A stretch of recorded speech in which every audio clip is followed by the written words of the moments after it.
Hi everyone, I'm Rosie Stano, Senior Product Consultant at Candyspace. And exactly as Matt said, we're going to be exploring what does the product-led organisation look like in this panel. So I guess we're going to be exploring themes like, shifting from project delivery to product-led, mindset, covering things like culture, alignment, customer centricity, metrics, and more. Really pleased that we brought together some really senior product leaders across sort of the media, entertainment space, insurance as well, to kind of share their views, tips, maybe some challenges, hopefully some common themes that will resonate with all of you. So I'll hand over to my panelists to introduce themselves. Sure, I'll go first. Hi, everyone. My name is Daisy Dong. I'm the one who's from the insurance industry.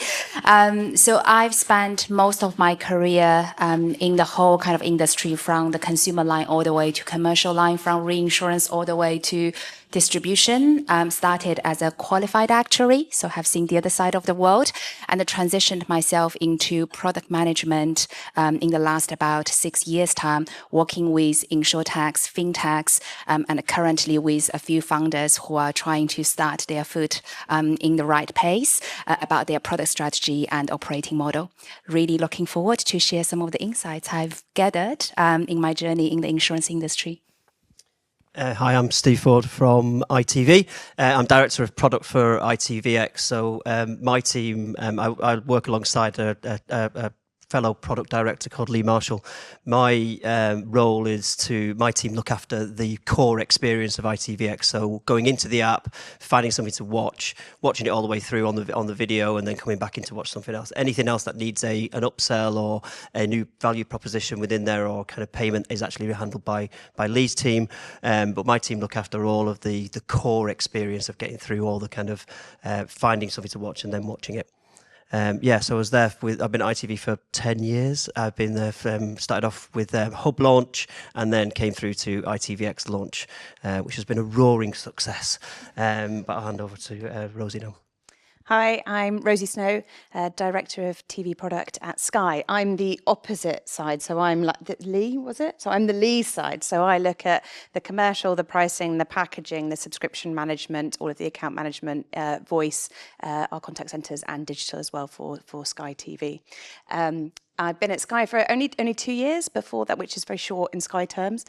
Before that, I was in more scale-ups, so Naked Wines, Moo, and Trinity London, and started at M&S. So always in product, predominantly digital, looking at e-commerce and subscription management. Great, welcome everyone. So I guess to get started, I guess a lot of organisations perhaps they feel that they're product-led, but maybe a bit more project-driven, or perhaps in some instances sales-driven. So keen to explore what's kind of the cultural shift that maybe we need to take, or indeed do we need to take, as part of that. So Daisy, I'll come to you first on this one. I guess in a fast-moving industry like insurtech, what does it really mean for a business to be product-led? Yeah. This is really $1 million question, but I guess before we probably talk about the product-led culture or mindset, it's worthwhile maybe starting with what is the definition of product in an industry like insurance, which is anything but digital native. So if you ask anybody who's working in the insurance industry, what is product? The first thing come to their mind is the insurance product itself. It's the T's and C's, it's the coverage, it's the claims.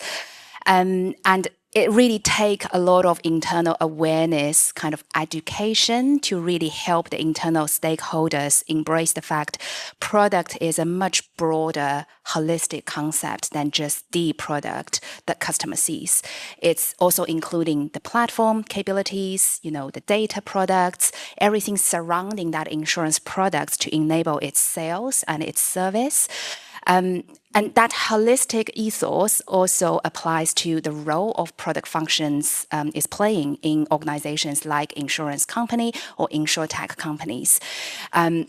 Instead of being a function who can speak to engineers, understand, how to translate the business requirements into something the engineers know how to code, its journey, the role actually starts much earlier in defining and aligning the why.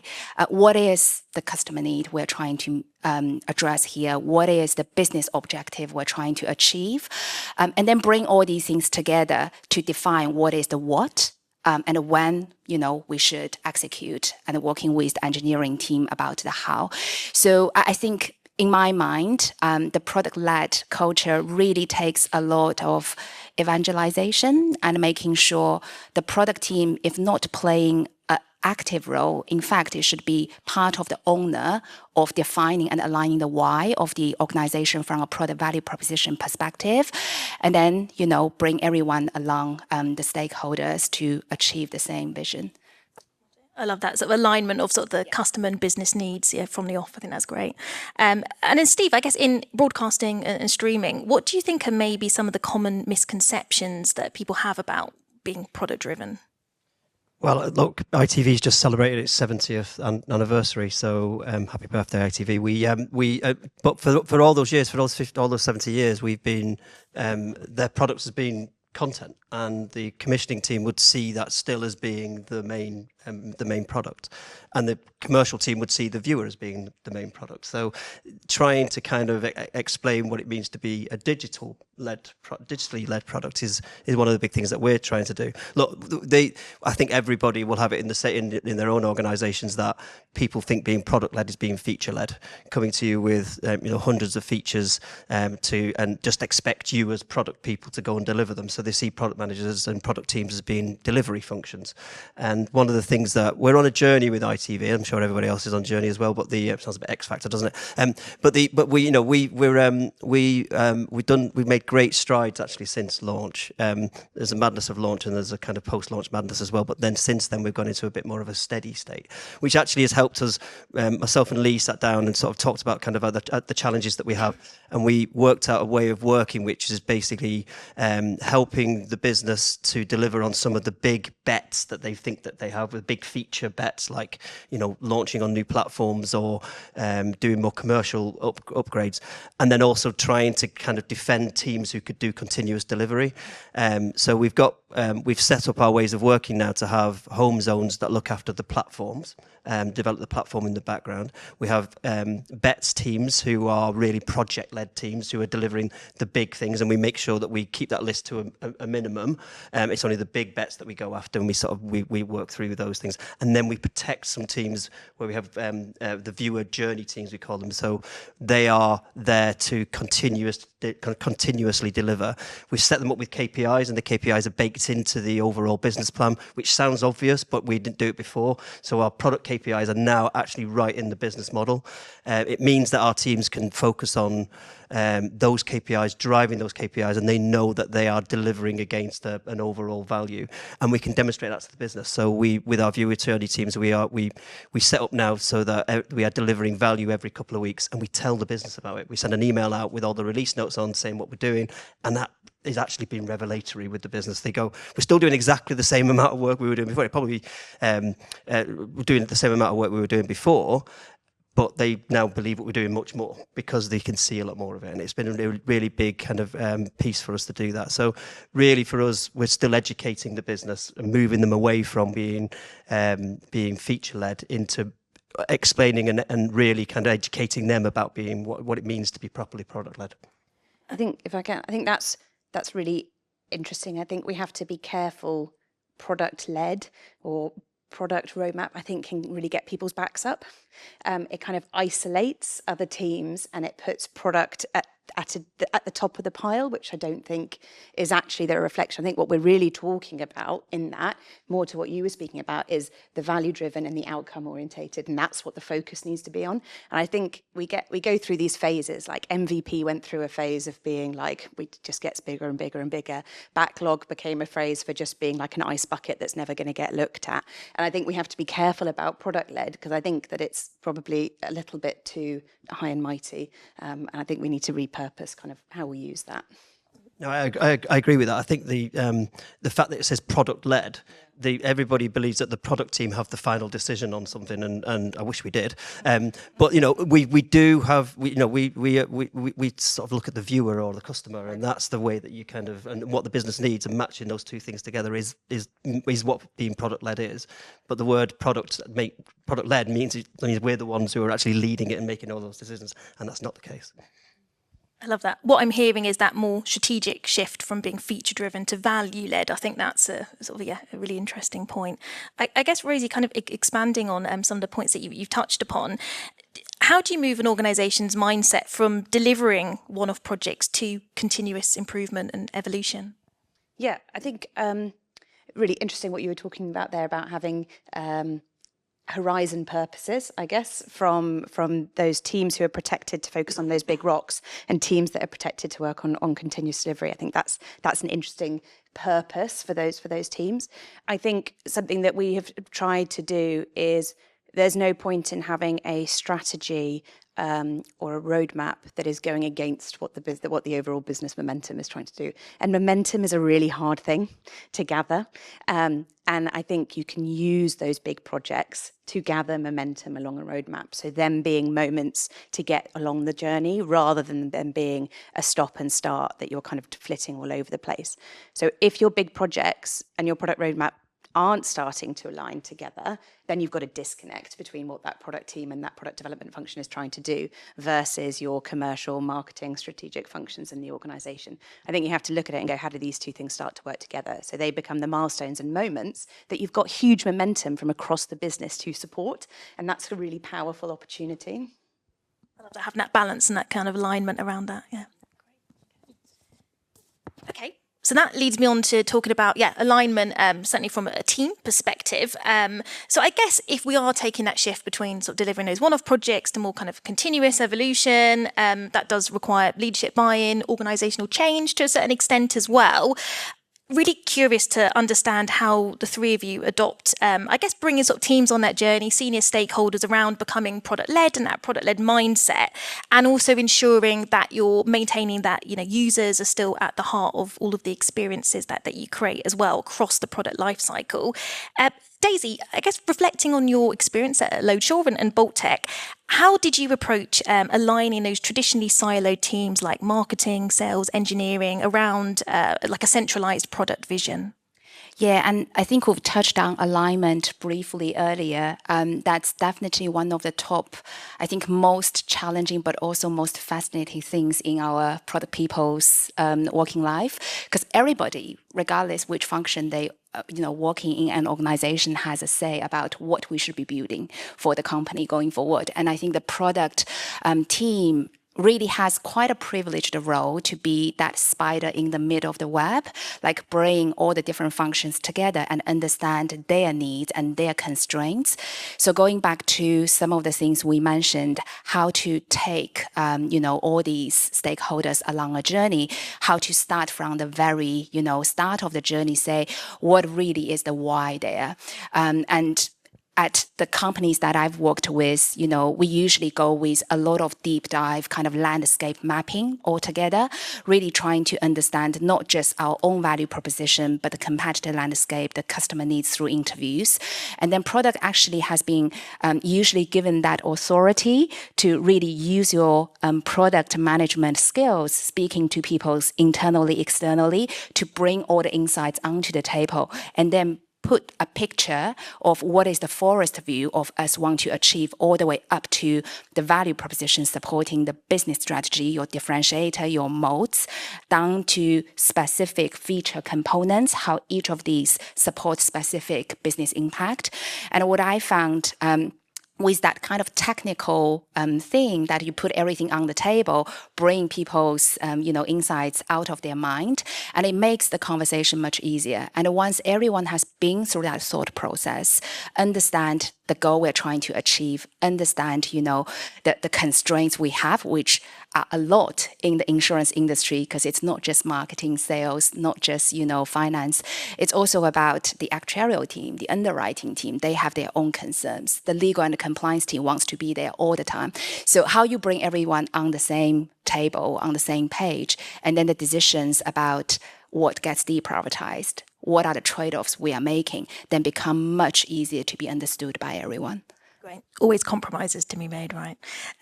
Rosie, at Sky, what are the practical steps and approaches that you take to build a shared understanding of the customer and product roadmap across multiple teams? I think there's a great point there on how do we keep getting back to the why. And that's always an exercise that we run, is they just keep asking why, and getting back to that core piece. And then we often have a great way of going, this is the best idea for that, this is the solution for that. And something that I've seen has been really powerful that the product development function is able to open up is, how do we test and learn about that to prove it, so that it becomes less about your subjective opinion, no matter how much passion you might have behind it, to actually then start to open up some of the data that can support it. That's been a real shift, rather than testing, optimizing, experimenting to roll out that particular change and to see the conversion or lifetime value benefit of it. It's been much more, how do we test to learn about it, to provide evidence towards some of our ideas, to de-risk those ideas. And that's really how product development has been able to really support propositions functions, commercial functions, who spend months of time building out these huge business cases to get large amount of money signed off to be able to support it. How do we start to prove some of these so that we've got a higher confidence in going after them? So how does that product development function support those big strategies and those big rocks? And you become much more of a partner then, and a better success, I think, of achieving the outcome. Right. I love that point around test and learn. I'm going to come back to you on that later and explore that a bit more, because I think it's a really interesting concept, definitely. Steve, you mentioned it earlier. It's been nearly 3 years since the launch of ITVX. It has been a huge success. I'm really curious to understand, how do you convince stakeholders who are kind of used to those kind of big bang projects to maybe embrace more of an iterative, product-led, continuous improvement style approach? I'd say ITV. We love a launch at ITV. I mean, look, we launch programs, like new programs, every week. So the business is very orientated towards launching and big bang moments. Big moments where it's kind of showbiz and feels really kind of a big moment. So it is tough to be able to kind of move that organisation to kind of think more continuous delivery.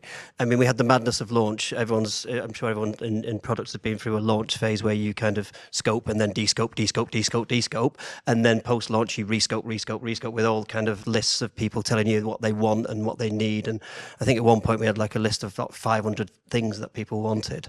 But we then what we've done recently really is move towards much more experimentation based and continuous delivery. And the way that we've set up our teams with the new ways of working actually has helped with that, and has helped being able to demonstrate that you can get things out regularly and you can make changes regularly. Every couple of weeks something goes out and it delivers value rather than a feature. I mean, people still go, oh, that's a lovely feature, but then we put alongside it, yes, but it's delivered this. And then we'll go back and say, remember we told you that we put something live a couple of weeks ago, well, it's done this. And we continually kind of beat that drum. I mean, ITV still makes some weird decisions from time to time, and we do go in with with big numbers into the board to say we're going to do this and deliver this, and then that puts a big kind of target on our heads because we have to then go and deliver it. And no matter how many times we say, look, we ain't going to hit that target, it's already been sold into the board. So there's a bit of that still goes on, but we certainly come a long way, ITV, from where we were before.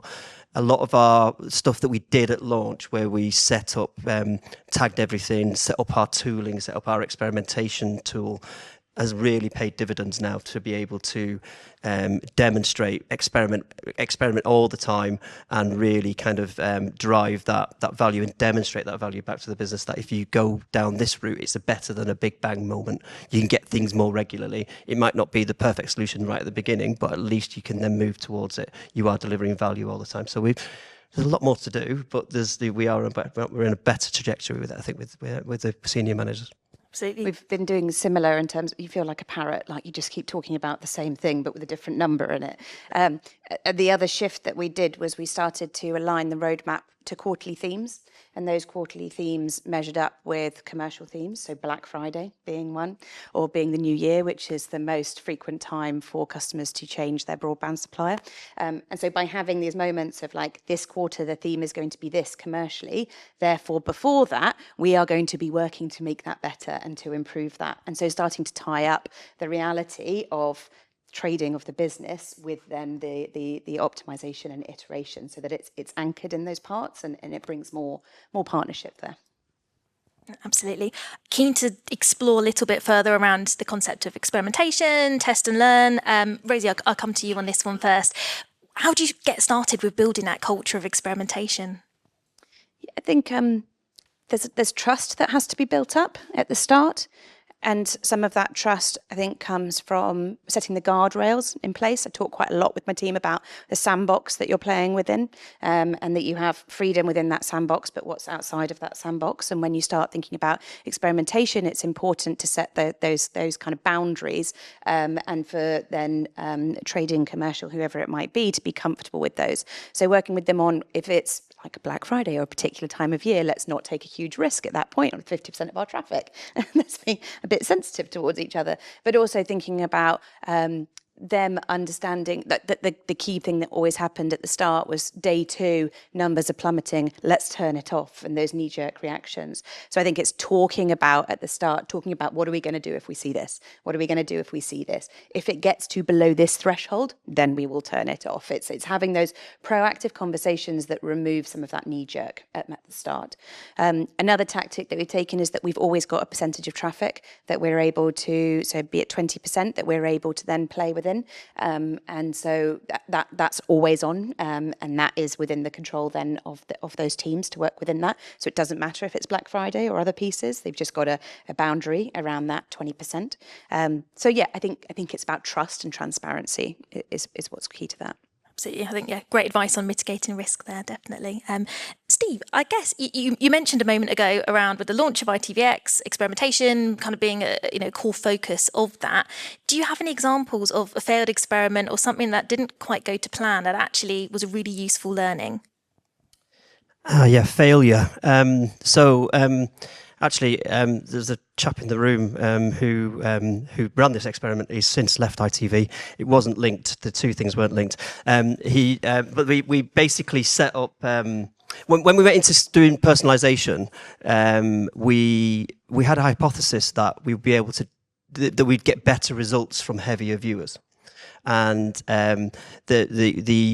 because we knew much more about them. So therefore our hypothesis was we would get a very instant, quick response from them. So we went into the recommended for you trial. So a recommended for you rail on ITVX homepage. And we put the same algorithm model live for light viewers and for heavy viewers. And what we soon found out was that the heavy viewers numbers dropped quite considerably and the light viewers went up. And we were kind of puzzled for a while, and we were looking at it thinking, what's going on there? And then we had a hypothesis then that actually maybe it's because the heavy viewers had been coming in that regularly. They had already had the content that was really freshest promoted to them, so and dismissed it. So we then went into the next round of experimentation where we removed the last 30 days of content. And we gave the heavy viewers that version of it and kept the light viewers with the same version of it, the same version we'd run before. And we got a great response from the light viewers, a continued response there. And then we increased our heavy viewers' response rate quite considerably. So it was a really kind of light bulb moment around how viewers, like what to do with like lots of different types of viewers and lots of different cohorts, how we could really tweak the algorithm and the models to be able to kind of do that. So I think, we encourage the teams a lot more now. We don't have loads of resource to be able to kind of do it, but we do encourage them to. And actually, the person who left said this to me as well: is that any experiment, anything that you do, if you learn something, then it is a valuable, positive experiment. So, and I think that's one of the things we try and build into the teams: is if you've got some learning out of it, and if it's not gone well, but you've got some learning out of it, then it's a positive experiment. Sometimes you actually learn more from those so-called losing experiments and the failures. Yeah, absolutely. Great. Daisy, I guess I'm really curious to understand, how do you go about building that sort of test and learn culture in such a highly regulated environment like InsurTech? Yeah, was listening to Rosie and Steve sharing, your experience, how you can adapt your strategy, like your roadmap based on real-time data. This is actually something almost impossible in the insurance industry. I think every industry has its own nuance. One of the biggest one for the insurance industry, one is it's highly regulated in the sense a lot of things we want to do from a customer experience perspective, from a user journey perspective, it's just not possible. Say you want to make the conversion journey as frictionless as possible, remove a few questions, your underwriter will jump up, and then the regulator wouldn't allow that. So that's kind of the foundational baseline needs to be first established, what can be done, what cannot be experimented. And then the second nuance about industry is a lot of impact of the changes we make today will only be surfaced in a few years' time, depending on you're working for, an annual renewable kind of insurance policy, or like life and health, where I, had experience with as well. You might see this change has increased your conversion rate, happy days, but you might be attracting the wrong underlying risks, which led to, deteriorating loss ratio in actuarial terms, which becomes a loss-making book for the business. So it's how constantly juggling the short-term and the long-term impact, trying to find a balance. So some of the things we do a lot in the insurance world as a product function is legal and compliance is your best friend. Keep them as close as possible, every step in the journey. And then the second one is using some of the insurance-specific kind of modeling. We will do a lot of scenario testing in, quantified ways, what we call the pre-mortems. If this happens, if that triggers other parameters, what that means from a commercial lens. So it's we always say ourselves is dancing with handcuffs on, trying to work with the constraints and finding the balancing point. Yeah. It's really interesting. It almost, you might have, like you said, an improved conversion in one area, but kind of, is that affecting negatively, other sides of, the journey? So yeah, good points. Okay, let's sort of pivot to talking a little bit more about sort of customer and business value. And I guess moving on from sort of more kind of so-called vanity metrics and exploring, how can we really drive a lot of value for business and customer. So Steve, how do you measure product success beyond more of the sort of surface level type metrics like clicks or streams to really understand, true user engagement? I don't think there's any real silver bullet here. I think it's a lot of product work where you are interested or curious and you really want to dive into the data. There's lots of kind of tools that we use. We have Conviva for our quality of service in video. We have an ideal streams thing that we've just created for an ideal app usage streams for ITVX, where we collect a load of data in there that we can then use. But I think for me, what we tend to do is spend a lot of time in App Store reviews with customer services teams, and we look at kind of, there's some headline metrics we look at in terms of kind of propensity to contact or the 5-star ratings. We halved our propensity to contact since ITVX launched because of all the work that we've been doing around this. And I do think it's really about collecting and having that data available to you, making sure there's analysts embedded in your teams, making sure that you're getting the freshest research through regularly, and you're really spending time, and you have a team of product people who are curious and want to delve into that a little bit more. We don't necessarily have a kind of, like I say, a silver bullet that says this is the thing that we go after, because there's lots of different parts to it. But I think that the biggest thing that we've done is, again, like we've halved that. We've increased our Conviva SBI score to over 90 now, which at the time when we launched was around about the mid 70s. So we're constantly painstaking work trying to make sure that people have a great experience of the product. So I think really it's about having a team who are really looking into it and really care about the product that they're working with. And Rosie, I guess sort of similar question to yourself, how do you balance growth metrics such as increasing new subscriptions, MAUs, with more of the operational health kind of metric side of things? Yeah, we have balanced scorecards which look at the commercial metrics that we may have around conversion or around basket value, lifetime value, churn benefits. And then we have the flip side, which is more of our operational metrics. And definitely it's been great starting to see, focusing on some of those operational metrics, how they've actually been impacting on the other side. Some of those big bets that we've spoken about often have to make a lot of shortcuts or decisions in order to hit the deadline. And moving from each to each, you don't often get the chance to go back and readdress some of those shortcuts. And you start to see them build up in those operational metrics, and starting to pull back the layers on those ones. I think that you start to see wins that come across. We have some really interesting ones at the moment on debt. Customers who have debt and they've got their direct debit coming out on that day can't make any changes to their account digitally, and that's kind of causing about 250,000 calls into the contact center. And like addressing that, suddenly you're gonna come through on your other measures.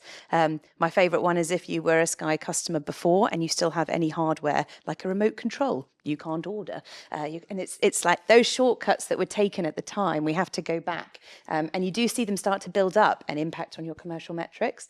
So I really enjoy those ones. Really interesting examples there, yeah, definitely. And Daisy, in terms of, you touched upon this earlier, that there's so many different teams that you've got to sort of keep happy, from, engineering, underwriting, sales teams.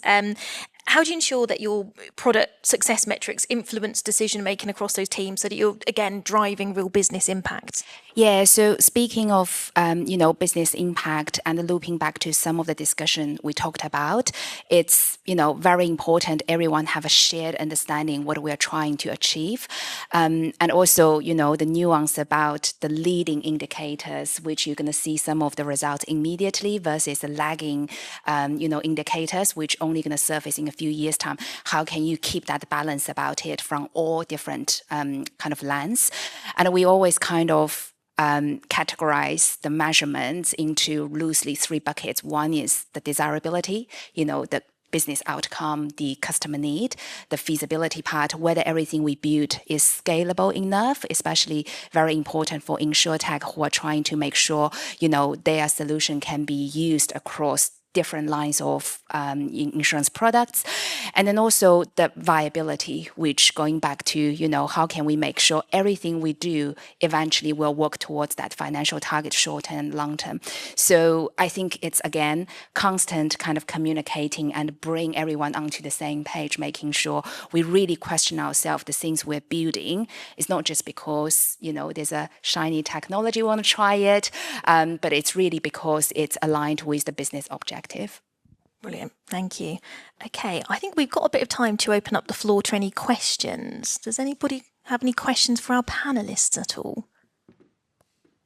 Yeah, I think the lady here, please, Ben. Hi, I'm Neetu. I work in Candyspace as product owner, and I had a couple of questions, but maybe I would ask you, Daisy, about. Have you seen any in this? Maybe let me just read it out. So, have you ever prioritized something based on customer insights for the insurance company, and have you seen it failing miserably? Let me try to maybe answer your first question. One of the things which I found is quite an interesting dynamic in the insurance industry is the sales team is very precious about their relationship, trying to get include product as part of the commercial activities or face clients has been a constant battle. And there's also, when we're talking about the traditional way, how, from textbook, how customer interviews can be run, insights can be drawn. It also differs by when you're looking at D2C or a B2B environment. So one of the examples that I've been working with a commercial line business, we're talking about how we get insights from the big brokers who's got economic buyers at, CEO, MD level, who probably have no idea about how specific features of platform might add value to their team, while you have the actual placing brokers who's suffering from that pain points day in, day out, doesn't have that authority to make, the decision. So, that's your first part of the question. Getting customer insights in an effective way has been a constant battle, if I'm being very honest. And then your second question is whether you see it miserably failed. And I think not kind of naming specific things, but in that context, you can imagine some of the insights you gathered from decision makers might not be in sync with the actual users' needs. And sometimes you build things based on the insights from one layer of discussion and then lose sight of holistically from senior level all the way to user level what actually they need, what gets them to pay for you, and what actually adds value. So what we've learned as, from the painful experience is how before we commit to kind of investment in certain features, how we make sure we have an all-rounded kind of understanding all the way, the decision makers, the middle management who are probably your contact points day in, day out to run the program, and then the actual users who are, hopefully benefiting from the features you're introducing. Hope that answers your question. Sure. Can I add on one more question to that? Sure. So because I've been working in the media industry for since the time I joined, so I've never had this other side of for example, insurance. So I'm quite intrigued, usually from the media side of it, as Steve and Rosie mentioned, we can get customer service feedbacks, we can do surveys, and there's many options that we can actually do, like verbatims and collecting all that, star ratings, everything related to that. Is that as easy as we do on the media side? Can we do the same on insurance? Can we have a direct contact with the customers and get an insight from them, or how does it work?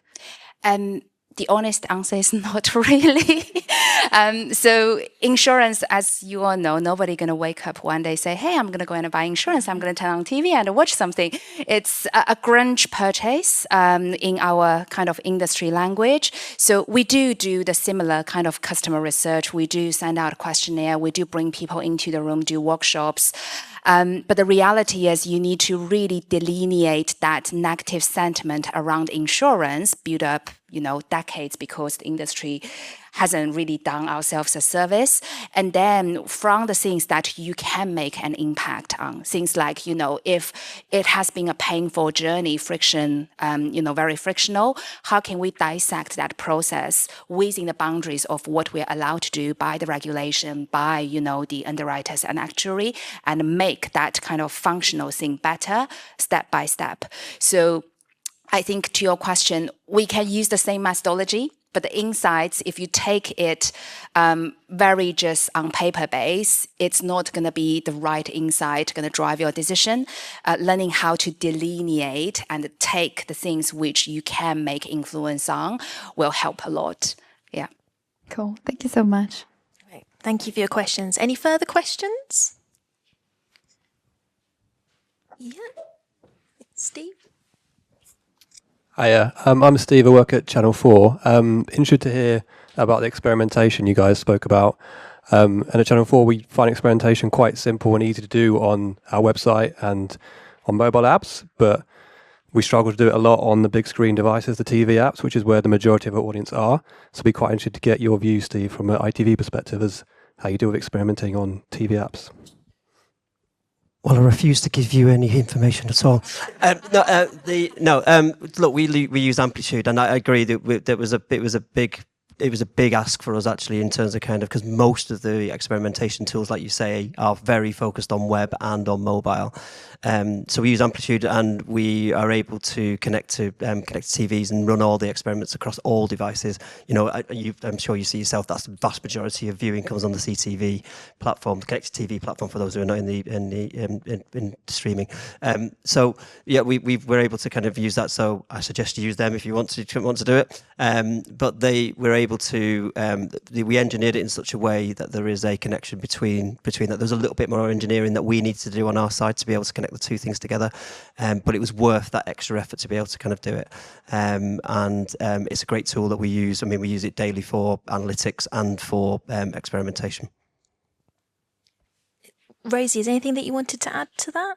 I think I'm more on the website. Yeah, that's fine. Any more questions? I'm interested to hear a little bit more about how you balance the wants, desires of your customers or users with the needs of the business. And I'll give you a very specific example from ITV that Steve will be familiar with. If you ask ITVX users what they want, they will say fewer ads or no ads. But obviously that's not commercially viable for the business. So in scenarios like that, how as product people do you deal with that? Well, we're actually doing a big piece of that at the moment, to be honest with you. We are, I think there are, what we did at ITV, and I think it's very similar at Channel 4 actually, is we took a commercial model, and this is very specific to your kind of question. We took a commercial model that worked on broadcast and applied it to streaming. And that was fine, I think, when it was a catch-up service. But as you start moving into kind of more of a stream where you get binge viewing, you do need to change your proposition around that sort of side of things. Now, we're ad funded. We don't shy away from that, and therefore we need to be kind of quite good around it. But there is ways for us to be able to make that experience better for viewers, and acknowledge the fact that you're going into a new binge watching experience where you may be watching multiple episodes in one sitting. So therefore, can you flex not just the ads, but all the other stuff that goes on around it, idents and sponsorship and promos and all those kind of things? And can you make the experience of that ad experience better? You know, the behavioural science around things is that if you go into something with a positive mindset, you're going to be much more receptive to ad messages. So therefore, there is a business benefit for it that we're talking to the ad sales team about. We're a long way off being able to kind of solve this properly, but that's what we're trying to do at the moment, is really demonstrate some of that kind of stuff around it. So there's a real challenge around kind of trying to educate the business that kind of like, you know, we have to spend a lot of time trying to cajole and demonstrate to the business that we're not going to completely ruin the entire kind of money that we get in by doing such and such a thing. And actually, I think that's the majority of my time is spent doing that. Actually, like 90% of my time is trying to kind of get them to see that we're not trying to do that. We're trying to make it better for viewers. So I don't think it answers your question, but we are, to your specific point, doing quite a lot of work around that at the moment. But I think it is a challenge for everybody in terms of kind of how do you for anyone who's in a legacy business of kind of like with things that have been done in a certain way for a certain amount of time, trying to get them to change that and show the data. And often the signals that you get aren't that strong, but you do need to be able to kind of then bring in some of the viewer voice into it, I think, to be able to try and explain it better. I think just on that one, I think bringing the two together. So I think using the data at the start to identify the what is the problem that we're having, and then using the customer sentiment to understand the why. I think at times there can be a risk if you purely focus on the customer sentiment that's coming in, you can go down a rabbit path that can then actually, it's not actually what they want once it's actually put in front of them. So I think that triangulation of the what being led from the data perspective and then the why from the customer part, I think helps with that as well.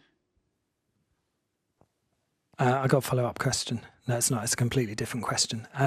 So I'm interested, Steve and Rosie, in the spirit of moving towards being a more product-led business, what do you think would be different between how your business operates now and something that genuinely feels more product-led? What would change? And then Daisy, having worked in product-led businesses, what's your best piece of advice for Steve and Rosie? You do that one first. What's the one piece of advice? I do think product management is simple in concept, but much more complex in reality.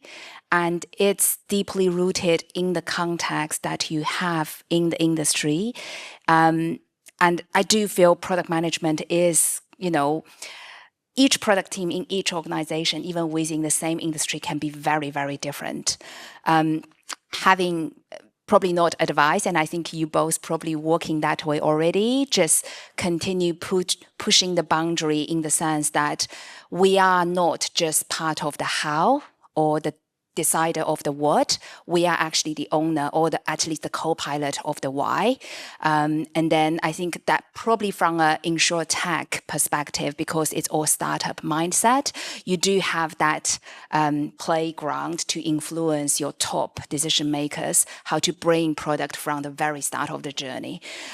So I'm not sure it's advice. It's kind of like learning from my own kind of experience. I think the thing that comes to my mind is funding models.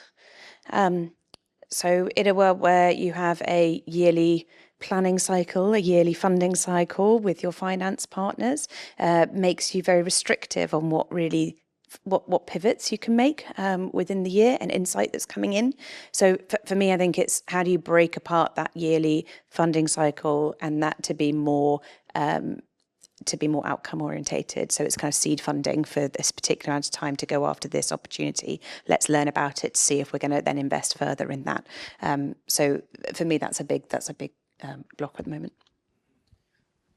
I'm going to be the second one to mention it today. AI obviously is going to have a massive impact, but I think it's going to be really difficult, I think, for big legacy organizations to embrace AI from a product development side of things. I mean, the kind of thought of being able to kind of let AI run on your product and do the experiments and just put it live, for me, feels a distant kind of future from where we are today, with having to manage and organize massive stakeholders everywhere and be able to kind of tell them the story and reassure them that you're not going to kind of make a massive business error, which feels like we're miles away, but it'll probably be around the corner, probably end up next year. But that does feel like that is going to revolutionize what we're doing and how we do it. But it just feels like there's still a piece for the product teams to be doing to explain that story to stakeholders, because I just don't think we're going to be able to do that automated thing of just putting things live from experiments run by AI. Ben, do we have any online? If you're tuning in online, please do type in any questions that you have. Nothing yet. Nothing yet. Okay, yet. Anything else in the room? Yeah.